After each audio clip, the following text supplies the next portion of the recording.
Hello, everyone. We are happy to have you online for this new webinar in the webinar series from UNIgreen. This is our fourth episode, and it will be about alternative ingredients for sustainable cosmetics. And we will also see how a challenge it is for the cosmetic industry to implement this alternative. So before we start, I would like to give you a few information about UNIgreen before giving the floor to our invited speaker today. So just a few forward. So I'm Patrick Gonzalez. I will be your host today. I'm associate professor at Biotech and co-coordinator of research and innovation for UNIgreen University. If you need any information, you can contact me at this address here. Also, as a disclaimer, this is an event that will be recorded and uploaded on our UNIgreen YouTube channel. And you can also contact us at unigreen.communication if you want a certificate, if you are a student and you need a certificate of attendance. Please feel free to ask any question on the chat. So about UNIgreen, this is a university alliance composed of 8 universities across Europe, and it's supported by Erasmus program. And our specificity is that we dedicate education and research to sustainable agriculture, green technologies, and environmental and life science. And we are offering many opportunities for education, also for research, exchange. So get in touch with us if you are very interested by any of our activities. As for research, UNIgreen is developing research over 8 different axes that are mentioned here. Today, the seminar that we are attending to is within the JRC1. So it's our axe of research about biochemistry and biotechnology. Just to let you know, this is the 4th seminar, so you will find the previous seminar on our YouTube channel. And in February, there will be another webinar about molecular plant physiology, so stay in touch if you are interested by this topic. So as for today, we are really honored. We are very pleased to have Liliana Teles with us. She's a pharmacist and also founder of Critical Catalysts. Critical Catalyst is a consulting company in regulatory affairs in public health, and Liliana is Director of Quality Assurance and Regulatory Affairs in Critical Catalyst. And she is specialized in regulatory affairs related to cosmetics and medical device. And also she's a member of different scientific organizations. So we thank you very much, Liliana, to be with us today. And we are really looking forward to hear you on this topic. I will leave you the stage and let you share your presentation. Thank you, Patrick, for the introduction and for the invitation. It is my great pleasure to be here with you today. I'll try to share my experience dealing with cosmetics mainly. So as you said, I work in the area of regulatory affairs and quality assurance for the cosmetic industry and also medical devices. But today I bring you here a very found topic for me, that is how to develop cosmetics using ingredients that are more sustainable for the environment. So in Critical Catalyst, I work as a safety assessor of cosmetic products. So I deal mainly with ensuring the protection of human health when we are placing cosmetics on the market. But now, since the EU regulation on cosmetics is being updated, we also have to bear in mind that the ingredients must be also sustainable for the environment. So this is a challenge that is being posed for the cosmetic industry and also safety assessors. Here, focus on the European Union market. So today I try to compile 3 examples of how the cosmetic industry is being impacted by these changes on the EU rules on the specific ingredients that can be used in cosmetics, and also how the cosmetic industry is trying to overcome these challenges and find more sustainable and also economically feasible ingredients to develop their cosmetics. So, as Patrick said, if you have any questions, please feel free to pose it. And at the end of my presentation, we can discuss any doubt or any suggestion or comment that you have on the topic. For today, I brought you here just an overview of the EU Green Deal that is impacting the cosmetic industry, and I will briefly touch the chemical strategy for sustainability, the circular economy action plan, and also the zero pollution action plan. This is all part of a package of legislation that is being developed and implemented at the European Union level, and that is impacting directly the supply chain for the cosmetic industry. I will touch them briefly and bring you some examples.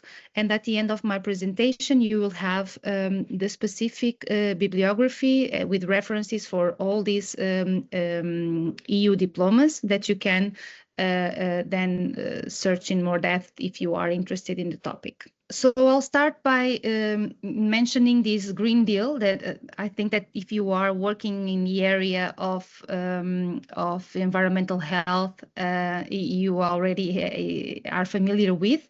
But anyway, the Green Deal is a package of European Union policies that was published in December 2019, and that its main objective is to achieve climate neutral and sustainable EU market for consumer products, including cosmetics. So this is an integral part of the European Commission strategy to implement the United Nations 2030 agenda and also to implement the Sustainable Development Goals in all levels, including consumer products. This is also aligned with the strategy for the European Union's industrial future that was updated in May 2021. So in these sustainable development goals, we can find that when we are placing cosmetic products or other consumer products in the market, we have to consider also the objective of achieving this climate neutral economy and also a sustainable business for the cosmetic industry. This package of policy initiatives aim to set the EU on this path for a green transition for the industrial future of the European Union. And this, as I said in the beginning, affects several policy areas and industry sectors, including the cosmetic industry at EU level and also in third countries outside the EU, because these manufacturers that want to place their cosmetic products in the EU market must follow these green transition policies for them to be able to compete inside the EU market and also to follow the regulations that they must abide to. I already talked about the information on this slide about the sustainable goals and on the Green Deal. I was now talking a little bit about this green transition and how this package of policies that is related to the EU Green Deal affects the cosmetic industry in particular. In this package of policies, we can also find that the EU Parliament adopted the EU climate law in 2021. So I brought you here some very recent developments in the EU legislation in the environmental for the environmental protection. So the EU Parliament agreed to a target of reducing emissions by 55% by 2030. 2030 is tomorrow, so you can see the challenge that we are facing here, as compared with the 1990 levels, and also achieve this climate neutrality by 2050. So to reach this 2030 target, the EU approved a package to revise and issue new legislation that will entail 13 revised laws and 6 laws on climate and energy, and they all will impact the consumer goods industry, including the cosmetic industry. So I will start in this package of policies. I will start by mentioning the chemical strategy for sustainability. This strategy applies to all chemicals that are used for cosmetics and other consumer products in the European Union. It's a part of the EU Green Deal, and it aims to better protect citizens and also the environment against hazardous chemicals. So this new strategy for chemical sustainability includes two new principles that were not implemented until 2021. So it is preventing that toxic chemicals are included in products at the design stage. So they should be safe for environment by design, rather than controlling them once they reach the market, and also allowing the specific use of chemicals only if they are necessary and there is no alternatives on the market for them to not be used. So these are two new principles that are being at the moment introduced in the EU cosmetic regulation, and I will show you how this impacts the manufacturers. So this chemical strategy for sustainability requires a revision of the EU law to align with these EU sustainability goals. And this includes reviewing this regulation, the so-called REACH regulation that relates to the registration, evaluation, authorization and restriction of chemicals. Also a review of the regulation CLP that is related to the classification, labeling and packaging of chemicals. And here also the targeted revision of regulation 1223 from 2009, that this is specifically for cosmetic products, and also other sector-specific legislation, but I will focus mainly on this regulation on cosmetic products. So all cosmetics formulations and mainly ingredient sourcing will be affected by the chemical strategy for sustainability. Moving on, for the chemical strategy for sustainability, you can see here that the cosmetics regulation will change the scope to also include the impact on the environment of cosmetic ingredients. This revision will ban endocrine disruptors from category 1. With some exemptions for essential uses. This is being discussed at EU level at the moment. We'll also ban persistent bioaccumulative and toxic chemicals, the so-called PBT chemicals. Also bring special provisions on respiratory sensitizers of category 1 and specific target organ toxicity chemicals. And also bring other provisions like digital labeling to simplify the information for users, mainly about reducing packaging waste that comes from the packaging of cosmetics, and also a strategy for safety assessment to account for aggregated exposure of several chemicals when assessing these risks for cosmetic products. And I brought you here a specific example that in 2024, Belgium submitted to the European Chemicals Agency a proposal to classify this propylparaben, that is a preservative used in cosmetic products, as endocrine disruptor for the environment. This is a new classification that was introduced by the revision of the CLP regulation that I mentioned earlier. And this new harmonized classification will ban the use of propylparaben, and it will impact the use of propylparaben in cosmetic products. This is a very cheap preservative, very widely used, so it will result on manufacturers who have to change their supply chains to keep their products on the market. So this is one example of a new classification of a substance as an environmental toxic chemical would impact the cosmetic products industry directly. Talking now about the Circular Economy Action Plan, This is also one of the policies that is included in the EU Green Deal to boost the circular economy. And this is one of the main building blocks, and it was adopted in 2020. And it entails measures on the entire life cycle of products. And this circular economy action plan focuses most on sectors that use most resources and where potential for circularity is high. This is the case for packaging and plastics across all categories of products, which includes also cosmetic products. So on the packaging and plastics level, I just bring you here information from the European Commission that the consumption of plastics is expected to double in the coming 20 years.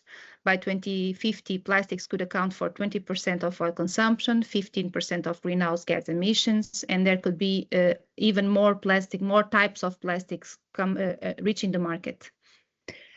So this circular economy action plan tries to change this reality, change the expected results of the way we are doing things, and trying to phase out single-use products. This is already happening at EU level, and also acting on microplastics, that is restrict intentionally added microplastics, increase the capture of microplastics in all stages of the product life cycle. So in the case of cosmetic products, this acting on microplastics is being done at design level. So the manufacturers are being prohibited of intentionally adding microplastics to cosmetic products. And these are good news because these synthetic microparticles, so the microplastics, I will not go through the legal definition, but I just want you to understand that these microplastics are very small particles below 5 milliliters that are very difficult to capture along the way, during the use by the consumers, and also when they are discharged for residual waters. So they end up contaminating residual waters, contaminating food chains, and coming back to us in our food. So the European Union is trying to implement some measures that prevent these microplastics to reach these residual waters. It is estimated that 42,000 tons of microplastics are intentionally added to consumer products and released in the EU every year. And they can be found in cosmetic products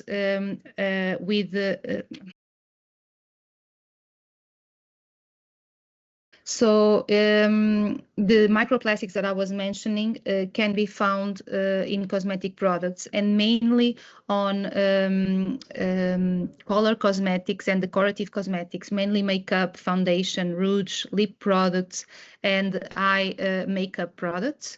And they are used mainly for exfoliation, the so-called microbeads that we can find on our exfoliation products, also for obtaining a specific texture or color, and also for encapsulating fragrances in cosmetic products. So the European Union implemented a regulation in 2023. And this regulation prohibits the intentionally adding of microplastics to cosmetic products. And this is expected to prevent the release of 500,000 tons of microplastics in the EU over the next 20 years. So this is a great step towards more sustainable cosmetics and an important step for protecting the environment. This was very difficult to implement because the cosmetic industry delayed this implementation for several years, but we could implement it in 2023. So this restriction on microplastics covers all microplastics below 5 milliliters that are insoluble and resistant to degradation. There are some exclusions also to accommodate some ingredients that may be considered plastics, but due to their the solubility level or degradable level, they can be considered like not posing as a high risk for the environment. So there are some exclusions, and if you are working in the area of microplastics, please be aware that we should always look at the regulation to understand if our specific material is included in the restriction or in the prohibition or not, because there are some specific exemptions. It entered into force in October 2023.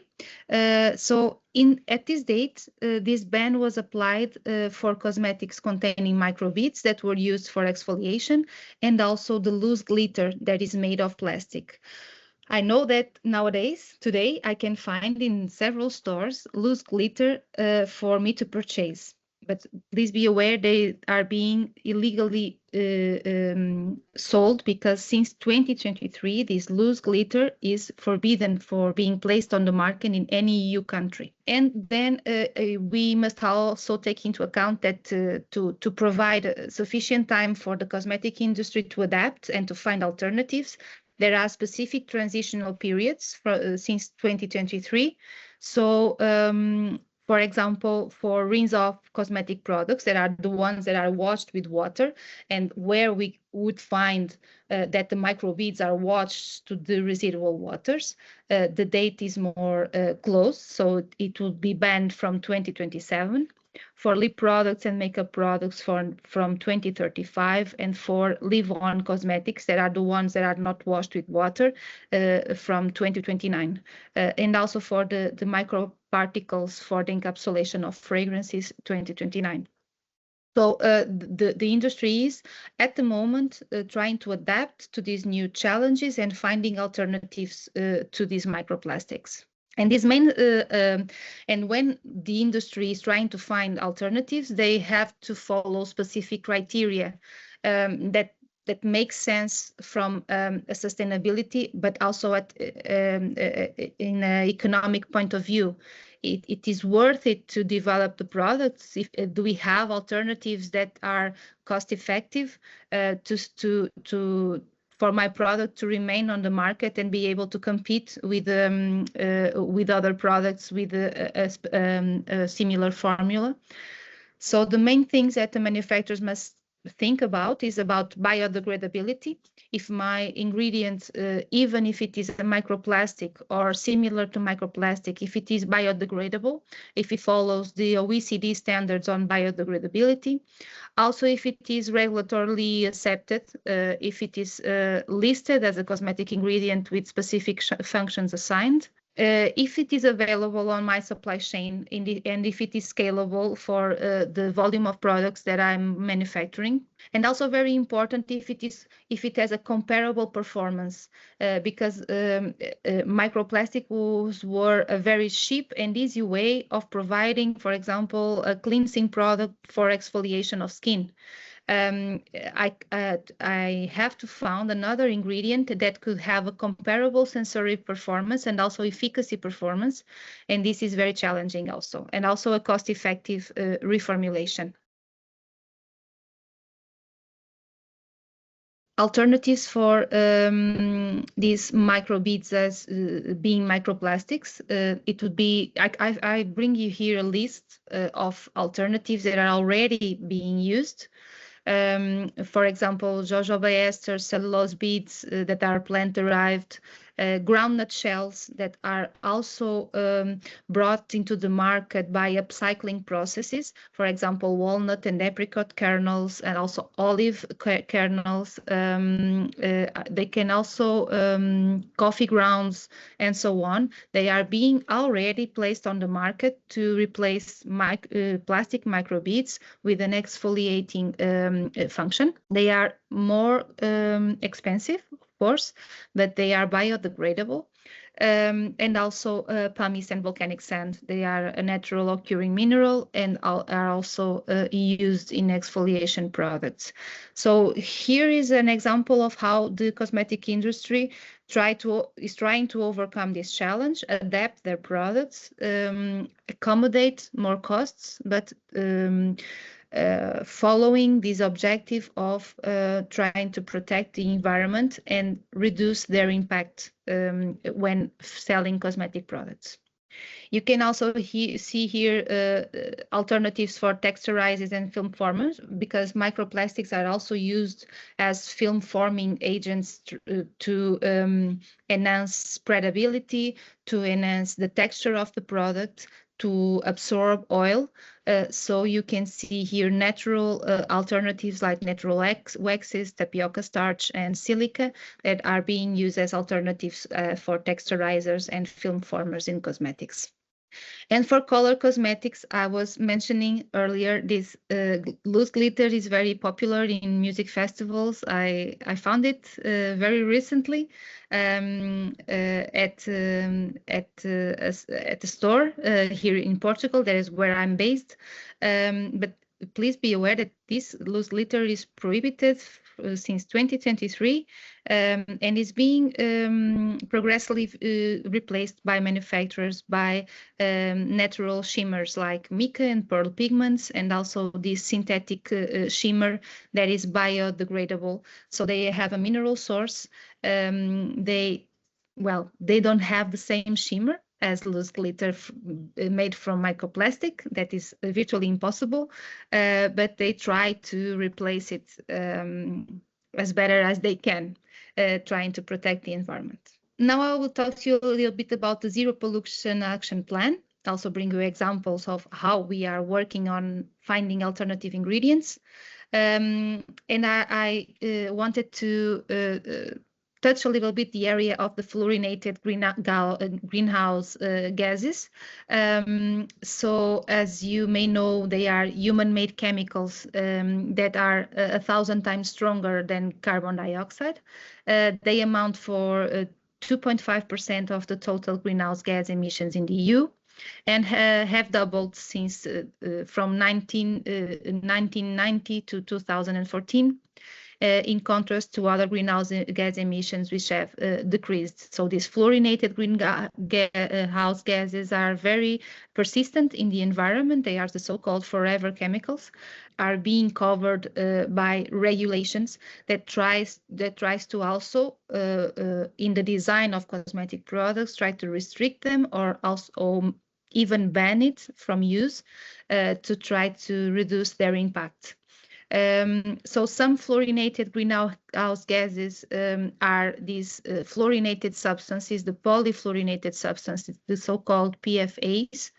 And these PFAS are being subject of discussion globally, not only in the European Union, but also in the United States, in Canada, also in Latin America and Middle Eastern, because they are these degradation-resistant chemicals that have proven harmful effects on human health and also the environment. So in 2024, the EU implemented a new regulation that is intended to ban fluorinated greenhouse gases to being used in consumer products. And this regulation also affects personal care products, cosmetics, namely mousse, creams, foams, liquids, or sprays that contain these fluorinated greenhouse gases, and they are prohibited since January 1st, 2025, from being placed on the market. And the EU allowed a year for selling off products that were already in distribution. So since January 1st this year, they are completely prohibited of being placed on the market in these specific cosmetic products. I also bring you here specific information about the PFAS that are a part of these fluorinated substances. These PFAS are the perfluoroalkyl and polyfluoroalkyl substances. They have strong carbon-fluorine bonds, so they are very resistant to degradation and heat. They are considered environmental pollutants because they are persistent in nature, bioaccumulative, so along the supply chain they are bioaccumulative and also multi-generational. They pass from generation to generation. And also they have harmful health effects to humans that are already proven. They are responsible for endocrine disruption, for immunotoxicity effects, and also are the cause of development of cancer. I was explaining these synthetic chemicals. They are human-made, they are environmental pollutants, and they have harmful health effects that are already proven. So the EU, to protect their citizens, must implement some regulations, some specific policies that restrict or ban these substances from use. And that's why at level of the cosmetics, in the regulation for cosmetics we have already several PFAS included in the list of substances that is prohibited in cosmetics, in all cosmetics, and this entered into force in 2020. And we also have a more recent regulation that is applicable from January 1st, 2025, that prohibits the placing on the market of any cosmetic products containing PFAS. So at the same point, at the same level, simultaneously, the European Chemicals Agency is trying to implement EU ban of all PFAS in all products that are placed on the market, besides cosmetic products. So this EU-wide ban is being discussed at the level of the REACH regulation that concerns chemicals used in any product. So this is currently being reviewed at EU level, is being discussed. A decision was expected at the end of 2025. But it is a little bit delayed. So a scientific opinion and evaluation from the European Chemicals Agency is expected at the end of 2026. And what we expect is a EU-wide ban of PFAS in all products that are marketed in the EU, including cosmetics. This is really a challenge, mainly for food products that include PFAS, also for biocides and so on. So this will be a great challenge for the industry to overcome. Alternatives to PFAS, you can see here that they are mainly used in cosmetics, in pressed powders and lip pencils. So we have already the industry researching alternatives that may be feasible and maybe try to have the same sensory performance that the PFA conveys to cosmetic products.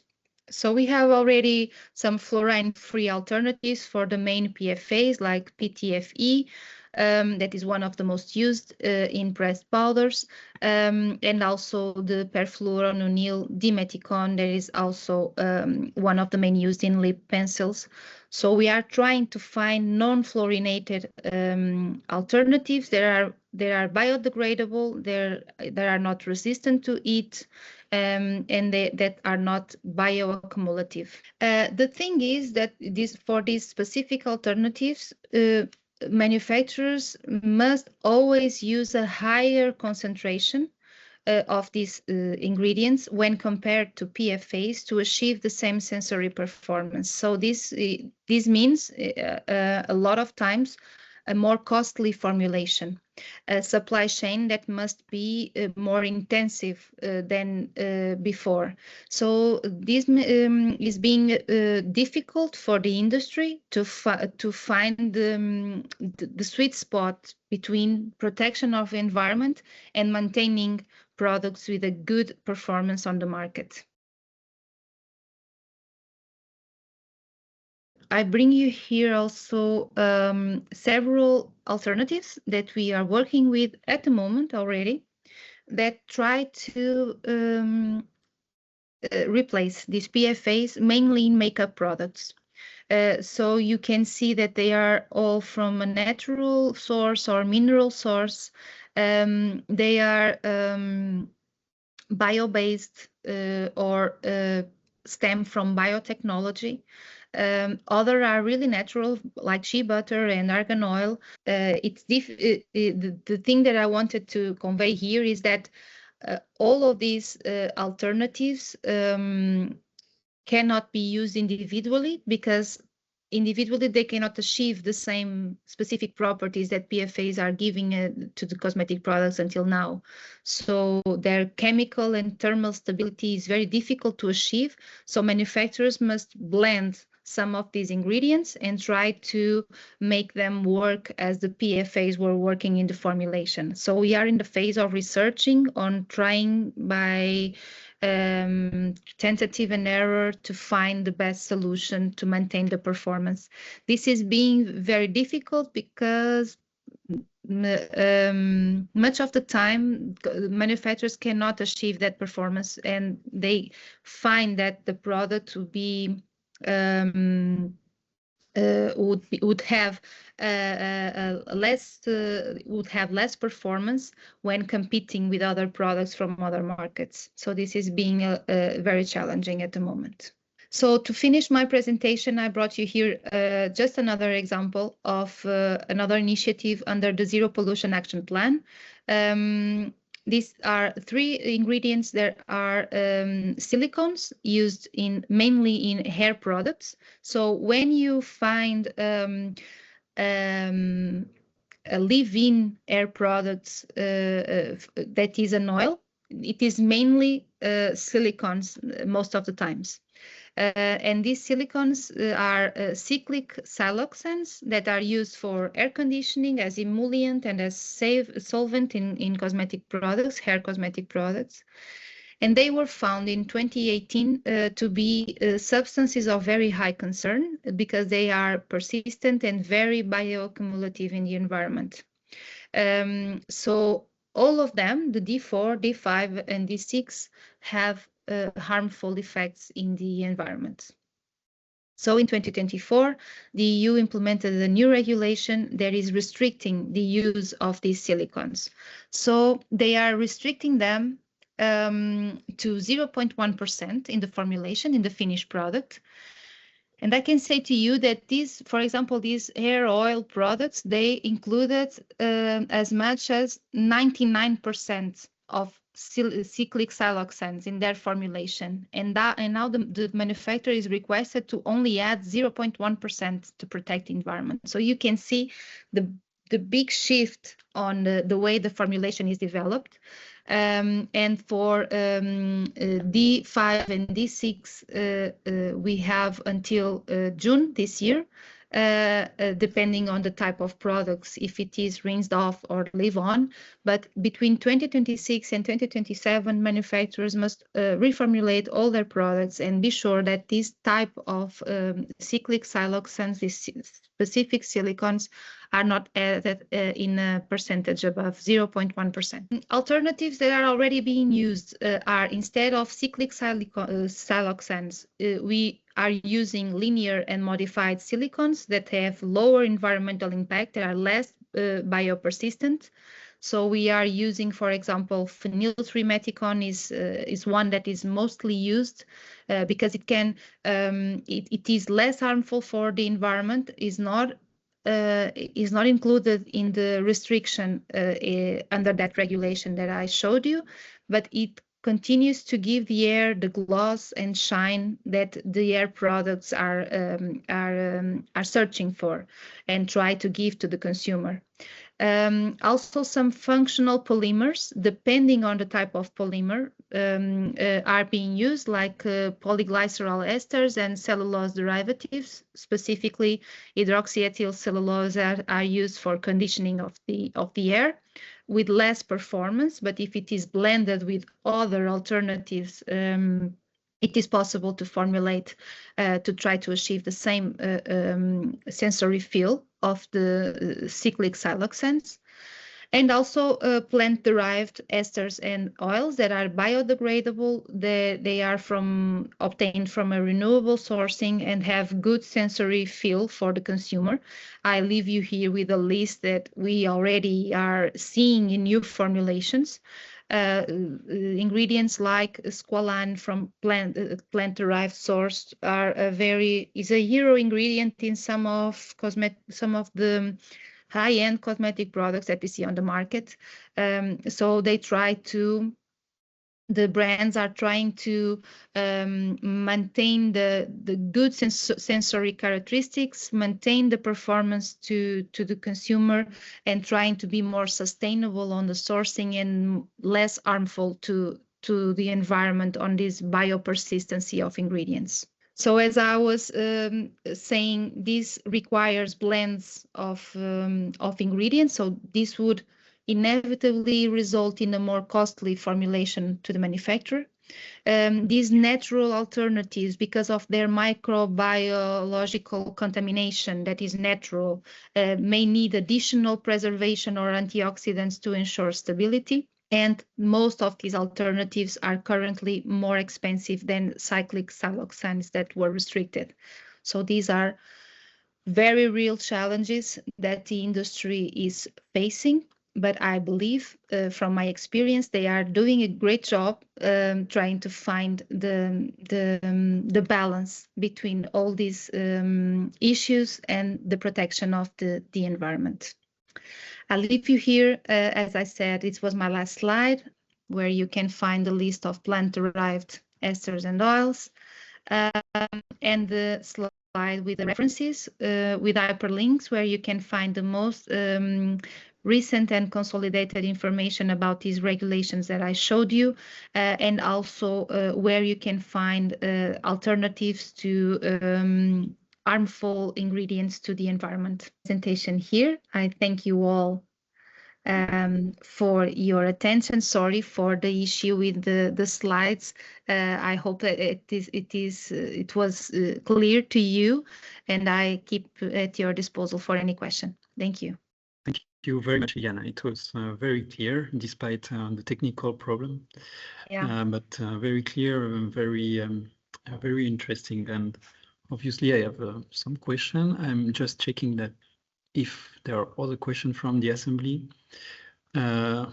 Meanwhile, if you want to write your question now, I can start asking a few questions, and we will also give the chance to ask questions to our audience. So you mentioned very ambitious objectives, and the time is very short. And I was wondering whether the safety assessment of a natural product is lighter than chemical product in order to speed up the process of validation of this ingredient on the market.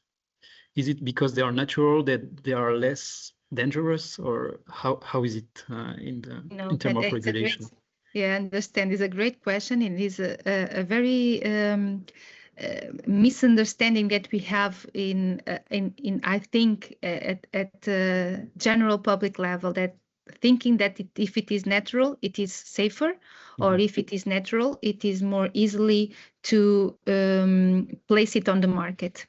In one hand, being natural at the level of safety assessment, it means that we have to take into account the complexity of a natural substance that is not chemically defined, comparing with synthetic substances that we have a clearly defined chemical formula, a clearly defined chemical structure. So at the level of safety assessment, when we are dealing with botanical extracts or natural extracts, we are dealing mostly with a mixture of substances that we must take into account. Then also the batch-to-batch consistency of natural substances is also a challenge. So at the point of the level of safety assessment, they are also very challenging to assess. When we have a novel ingredient that we try to introduce on the market to be an alternative to these synthetic substances, we also face this challenge of safety assessment, of trying to have a supply chain that has little variability, which is also a challenge. So it sometimes takes more time to validate these ingredients compared to the synthetic ones. this is at the level of the safety assessment. When we are talking about bringing the cosmetic to the market, the ingredient to the market, and making them available to manufacturers for them to include in the formulation, there are also several challenges. As an example, when we are upcycling an ingredient like apricot kernels to be an exfoliation ingredient that is replacing microplastic beads, I'm dependent on the waste product to be generated. Sure. I have a third party that is controlling my supply chain. I have different levels of byproduct production. I have different compositions most of the times. So I have to virtually validate again every batch that I'm purchasing of these apricot kernels. So it's more costly in terms of money, in terms of time and resources to do all of this. So I would not say that because it is natural, it is easier to include on the market, or it's easier to safety assess. It would depend. Yeah. Mm-hmm. Yeah. Okay, so that's a big obstacle, let's say. Yeah. Yeah, it is. And as you said, it is very ambitious. The targets that the European Commission implemented or is trying to promote at EU level. Every EU member state agreed with these targets, so we are moving together to achieve them. But well, we also know that these targets were already delayed in the last decade. We are doing our best to get there. I also want to highlight that the cosmetics are not the sector or the industry that contributes the most to the environmental impact. We have other sectors that are more harmful, like the battery sector, for example, the construction materials sector. But in the cosmetic industry, we have a high level of innovation that is trying to move on finding these alternatives. So I'm very optimistic with achieving those targets. Mm-hmm. Yeah. So obviously the money is the point. Yeah. Maybe if we would have no limit with the money, we could develop many things. And yeah. I wanted to ask you whether the community, so the clients, are willing to accept increase of price in exchange of environmental protection. Is there a limit there? Up to which level can we go? Well, I believe there is no limit. It depends mainly on the specific market that you are targeting. We also know that different European countries have different capacity of purchasing of these products. I believe that depends on the level of awareness of the target market to the environmental issues that we are facing. I think new generations are highly aware that we are making this effort to protect the environment, and they choose, they make an informed decision of choosing cosmetic products that are less harmful to the environment. But at the end, it is, as you said, it is a question of price. So if I have the same performance and I am not very aware of the impact of that cosmetic on the environment, I will choose the cheaper one. Right. I think it's also a matter of the member states of countries trying to educate their population on choosing better and choosing wisely, trying to protect the environment. The price will undoubtedly be higher than in last years. But well, it also depends on the level of innovation that those cosmetics are bringing to the market. That's right. Another concern or question that I have is that you mentioned several times that it's required to make a blend of active substances because they are per se less performant, so you have to mix them. And here arises the question about cocktail effects. So you can increase the toxicity of a product if you combine it with other products. So is this aspect also looked for in the cosmetics? And is this adding to the price of testing and so on? It is, because most of the times we cannot achieve the same performance with an individual ingredient trying to substitute to replace microplastics or PFAS or so on. So we have to make a blend. This most of the times entails a specific characterization of the compatibility between ingredients and how would it be the aggregate exposure to those ingredients that are now being used together. We have to face problems on stability, chemical stability, thermal stability. So this entails more testing most of the times and more time to validate this blend, trying to achieve this specific performance. We have hundreds of prototypes being made for blends of ingredients to try to achieve the performance of one specific ingredient that is being restricted or banned. So this is also a real challenge that is trying to be overcome at the moment by the industry.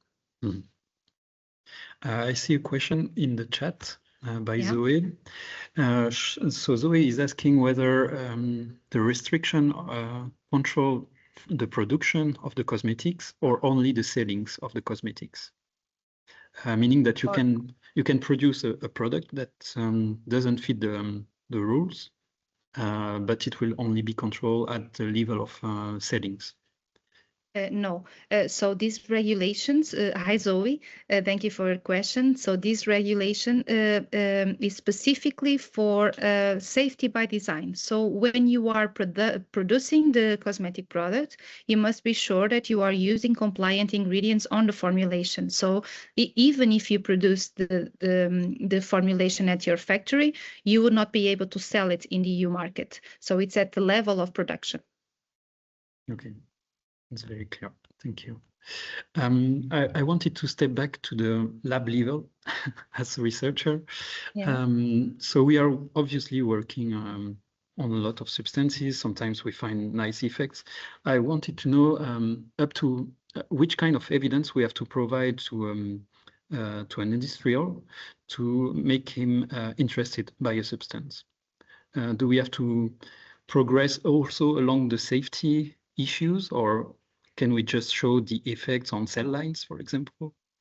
Well, we will also touch this in the next presentation about the cosmetic ingredient development plan. But to address your question right away, it will depend on the type of ingredient. If you have a proof that you have a clear efficacy for your active ingredient that you are developing, I think you can approach your target market with efficacy information. So you have efficacy proven in cell lines, or you have a specific instrumental testing that you found an interesting result. That would be what interests your market most, the efficacy of your ingredient. But of course, no manufacturer will purchase your ingredient without safety evidence also. So you have to test and provide to your market, or to your target market, also information on some toxicological endpoints like acute toxicity, skin irritation, skin sensitization, depending on the ingredient, any alert for mutagenicity or other toxicological alerts. So I think in the first phase, efficacy is what interests the most the manufacturers, because if they want to incorporate your ingredient as a hero ingredient in their formulation, that would be most interesting. But nobody will proceed with making business with you if you do not have at least preliminary data on the safety of your ingredients. Okay, so it means that part of the cost related to safety risk is also on the lab, at the lab level. Yes. So you would have to provide a material safety data sheet, and you have a specific section on that document that is about toxicological effects. So you can in some extent, if your ingredient is not novel on the market, you can try to get that information from the scientific literature if you have published evidence with a good rationale stating that you would not have acute toxicity because it is proven that in the specific article that you found that is peer reviewed, you could use that information to substantiate the safety. But when you are approaching the market with a new raw material or a new ingredient, you would have to make those tests on your side. Yeah. Okay, that's very clear. Thank you very much for your answer. You're welcome. You're welcome. I don't see any other question in the chat, and we are right on time. So I would like to thank you again, Liliana, for this presentation. We have learned a lot, and we see that there is an ambitious path to go through, and a lot of efforts have to be done, but clearly there are some solutions, and so we have to work on this. That's for sure. Yeah, it is good to also spread this awareness that we are making the right steps to move forward. Also, this awareness to choose cosmetic products that are less harmful to the environment, and also be aware of prohibited ingredients and trying to also not choose cosmetics that include these ingredients. That is my part in this story. So I thank you all very much. It was a great pleasure to be here with you. And I also shared with Dr. Patrick my email. If you have any question or follow-up that you want to make about the topic, I'm at your disposal. Thank you. Liliana, if I may, I just have two quick questions that appear now. Yeah, of course. The second one, so are the restriction control for the production? So we addressed this one. The other one is we are aware that novel cosmetic ingredient must comply with multiple rules and regulation concerning toxicity and consumer safety. Are the specific environmental impact assay or ecotoxicological assay or assessment that should also be considered when developing a novel ingredient? Are there? So the student want to know which are the specific assay for assessment of environmental impact we have to perform. Okay, so there is no specific mandatory testing that you have to make with the ingredients that are solely indicated for the cosmetic industry. Anyway, in your material safety data sheet, when you are developing your raw material, you must assess if it is biodegradable. So there is a method approved by the OECD, a validated method to test this on your ingredient, and also mainly aquatic toxicity. If your ingredient is intended to be rinsed off and is intended to be discarded to the residual waters, so aquatic toxicity is also one of the tests that is mainly made. Other testing for environmental toxicity are not mandatory at the moment. Only if you want to claim that your ingredient has a specific brings a specific benefit to the environment compared with other competitors on the market, then you must have evidence to substantiate it.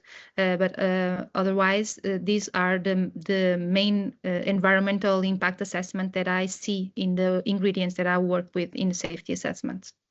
Okay, thank you. So let's complete our session. Bye-bye. Thank you to all listeners.